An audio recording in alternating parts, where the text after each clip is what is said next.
추수감사절 잘 보내셨죠? 11월 말인데 꼭 12월 말처럼 느껴지는 날씨입니다. 늘 감기 조심하시고요. 오늘 읽을 골로새서 4장에 보니 2절에 이렇게 시작합니다. 기도를 계속하고 기도에 감사함으로 깨어있으라.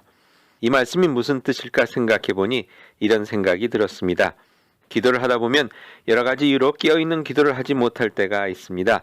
열정이 없이 중언부언 기도하거나 별 의미 없이 주문 외듯 같은 기도를 반복하게 되는 경우, 기도 응답이 안 되는 가운데 또 이렇게 같은 기도를 반복하다 보면 지치게도 되고요.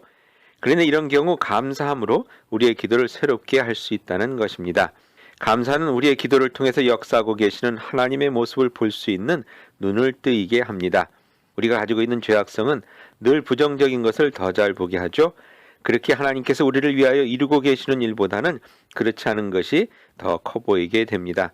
애굽에서 나온 이스라엘 백성들이 홍해가 갈라지고 반석에서 물이 터져 나온 것보다 고기 조각 몇 개 먹지 못한 것에 더 서러움을 느꼈던 것이 좋은 예라 하겠습니다.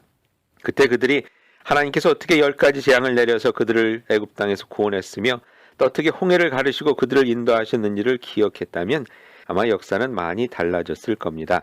이렇게 감사함으로 하나님의 능력을 체험하는 놀라운 기도를 계속해서 해나갈 수 있다는 것이 사도 바울의 권면입니다.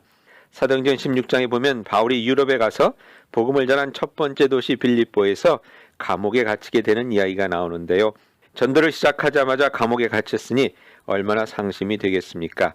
하지만 그때 바울은 감옥에서 한밤중에 감사의 찬송을 드렸다고 사도행전 16장 25절에 나옵니다. 즉 감사함으로 깨어 기도한 것이죠.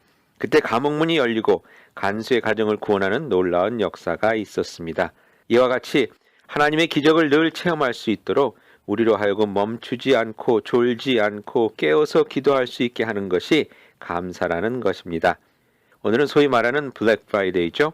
넘쳐나는 세일 광고에 상대적 빈곤을 느낄 수 있는 날입니다만 더욱 감사함으로 하나님의 아름다운 일을 이뤄가는 일에 더욱더 큰 열정을 가질 수 있기를 그리스도 이름으로 축원드립니다. 기도하시겠습니다. 능력의 주님, 저희의 기도가 끊이지 않고 멈추지 않고 지치지 않음 가운데 날마다 선하신 뜻을 이루는 주님의 능력을 체험하고 증거할 수 있기를 소원하오니 오늘도 감사함을 통해서 하나님께 제대로 드려지는 저희의 기도가 될 수 있도록 감사의 눈을 열어 주시옵소서. 예수님의 이름으로 기도하옵나이다. 아멘. 감사하세요.